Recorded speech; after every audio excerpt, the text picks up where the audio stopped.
മറ്റ് ഘടകങ്ങൾ കൂടിയുണ്ട്. അതിലിപ്പോൾ SDPI കുറിച്ചുള്ള ചോദ്യമാണ്. SDPI പിന്തുണയെക്കുറിച്ച് വലിയ ചർച്ച കഴിഞ്ഞ ഒരാഴ്ചയും സജീവമായിരുന്നു. അവിടെ SDPI LDFനെ പിന്തുണയ്ക്കുന്നു എന്ന രീതിയിലുള്ള വാർത്തകൾ വരുന്നു. SDPI പിന്തുണ വേണ്ട എന്ന് പറയുവാൻ LDF മടി കാണിക്കുന്നു. ഇങ്ങനെയുള്ള കാര്യങ്ങൾ ഏറെ ചർച്ച ചെയ്യപ്പെടുന്ന ഈ സമയത്ത് SDPIയുടെ പിന്തുണ അത് LDF UDF എന്നിവയുടെ സാധ്യതകളെ ബാധിക്കുമോ എന്നുള്ളതായിരുന്നു. ആർക്കാണ് ഇത് ഗുണം ചെയ്യുക, ആർക്കാണ് ദോഷകരമാകുക എന്നുള്ള ചോദ്യമായിരുന്നു. ബാധിക്കുന്നുണ്ടെങ്കിൽ ഏത് മുന്നണിയെ ബാധിക്കും? SDPIയുടെ പിന്തുണ LDFനെയാണോ UDFനെയാണോ കൂടുതൽ ബാധിക്കുക?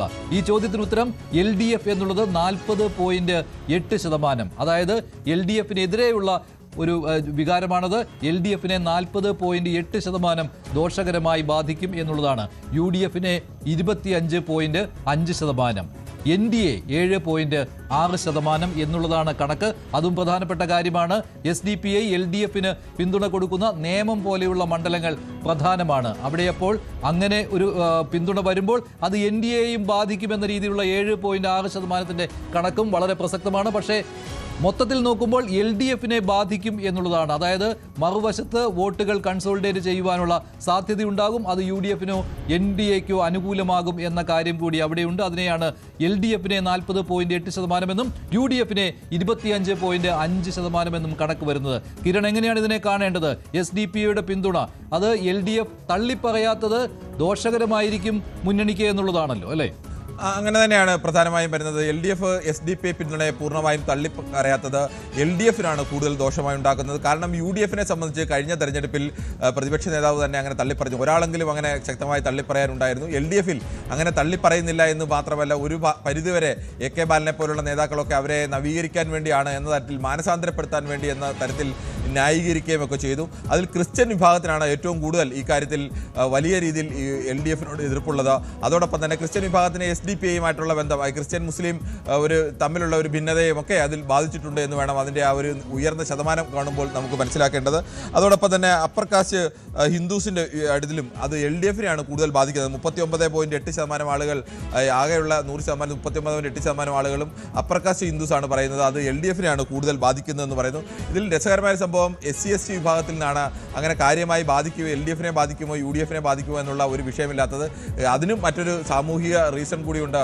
കാരണം SC/ST വിഭാഗം, പട്ടികജാതി പട്ടികവർഗത്തിൻ്റെ വിഭാഗങ്ങൾക്കിടയുമായി ചേർന്നുള്ള ചില സമരങ്ങളിലൊക്കെ യോജിച്ചു നിൽക്കുന്ന പ്രസ്ഥാനം കൂടിയാണ് SDPI. അതുകൊണ്ട് SDPI അങ്ങനെ ഒരു അകറ്റി നിർത്തേണ്ട സംഘടനയായി കാര്യമായി കാണാത്തത് പട്ടികജാതി പട്ടികവർഗ വിഭാഗത്തിൽപ്പെടുന്ന ആളുകളാണ്.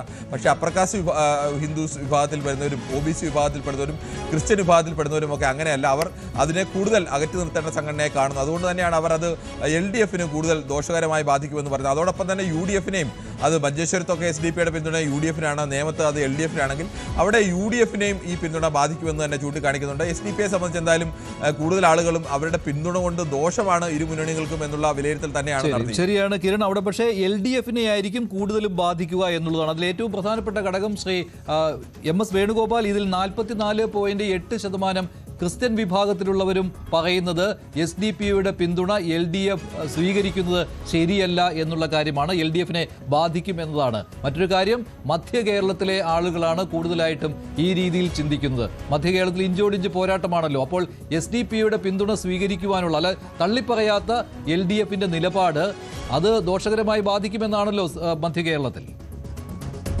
തീർച്ചയായിട്ടും അത് ദോഷകരമായി ബാധിക്കും. ഞാൻ നേരത്തെ പറഞ്ഞ പോലെ അപ്പർ കാസ്റ്റും അതുപോലെ OBCയും കാലാകാലങ്ങളിൽ കൂടുതൽ സപ്പോർട്ട് ചെയ്തിട്ടുള്ളത് LDFനെയാണ്.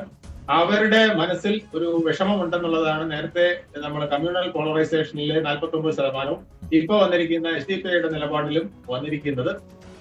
കമ്മ്യൂണിസ്റ്റ് പ്രസ്ഥാനങ്ങൾ അങ്ങനെ പോകരുത് എന്ന് ഈ വിഭാഗങ്ങൾ വളരെയധികം ആഗ്രഹിക്കുന്നുണ്ട് എന്നുള്ളതാണ്. മറ്റൊന്ന്, SDPI ആണ് പലപ്പോഴും ഈ വർഗീയ സംഘടനകളുടെയൊക്കെ മുന്നിൽ നിന്നത് എന്നൊരു തോന്നൽ, നമ്മുടെ തോന്നൽ മാത്രമല്ല, അങ്ങനെ ഒരു നിലപാട് പലയിടത്തും ഉണ്ടായിട്ടുണ്ട്. ഇപ്പൊ അവലും പലരും മുന്തിരിക്കോ കരുതിക്കോ എന്ന് പറയുന്ന ഉൾപ്പെടെ, അല്ലെങ്കിൽ ജോസഫ് സാറിന്റെ കൈവെട്ട് കേസ് ഉൾപ്പെടെ പല കാര്യങ്ങളിലും അവരിലേക്ക് പല കാര്യങ്ങളും ചൂണ്ടപ്പെടുന്ന സാഹചര്യം ഉണ്ടായിട്ടുണ്ട്. അപ്പൊ അങ്ങനെയുള്ള പ്രസ്ഥാനങ്ങളെ പലരും വർഗീയവാദികളായിട്ട് ഓരോരുത്തരെയും പറയാറുണ്ട്. ഇപ്പൊ RSSനെ പറയും, അതുപോലെ തന്നെ ജമാഅത്തെ ഇസ്ലാമി പറയും, പിന്നെ ഇവിടുത്തെ രാഷ്ട്രീയ പാർട്ടികളിൽ പലരെയും അത്തരത്തിൽ പറയാറുണ്ട്.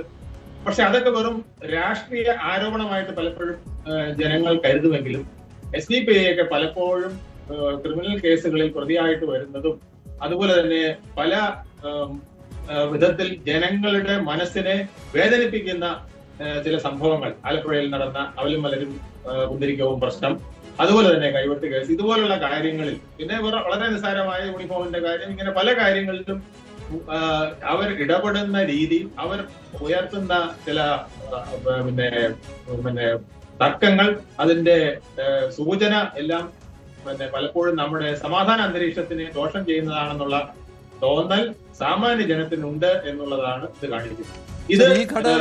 ഈ ഘടകങ്ങളെല്ലാം എങ്ങനെയാണ് ശരി ഈ ഘടകങ്ങളെല്ലാം എങ്ങനെയാണ് സീറ്റിലേക്ക് കൺവെർട്ട് ചെയ്യുന്നത് എന്നുള്ള ഏറ്റവും പ്രധാനപ്പെട്ട ഒരു കാര്യമുണ്ട്. ഒന്നാം ഘട്ട സർവേയിൽ അത് LDFന് അനുകൂലമായിരുന്നു, രണ്ടാം ഘട്ട സർവേയിൽ UDFന് അനുകൂലമായിരുന്നു. രണ്ടും ഇഞ്ചോടിഞ്ച് പോരാട്ടമായിരുന്നു. തൂക്ക് സഭയിലേക്ക് പോലും പോകുമോ എന്നുള്ള കാര്യമാണ് രണ്ട് സർവേകളിലും, വോട്ട് വൈബ് സർവേകളിലും ഉണ്ടായിരുന്നത്. ഈ സർവേയിലും ഈ പറഞ്ഞ ഘടകങ്ങളെല്ലാം ഏത് രീതിയിലാണ് ആദ്യം വോട്ട് വിഹിതത്തിലേക്ക് വരുന്നത്? കഴിഞ്ഞ സർവേയിൽ ചെറിയൊരു വ്യത്യാസമുണ്ടായിരുന്നത് UDFന് അനുകൂലമായിരുന്നു കാര്യങ്ങൾ എന്നുള്ളതായിരുന്നു. 1.8% വ്യത്യാസം LDFനേക്കാൾ UDFനുണ്ടായിരുന്നു. കൂടുതൽ വാർത്തകൾക്ക് News 18 Keralam YouTube channel subscribe ചെയ്യുക.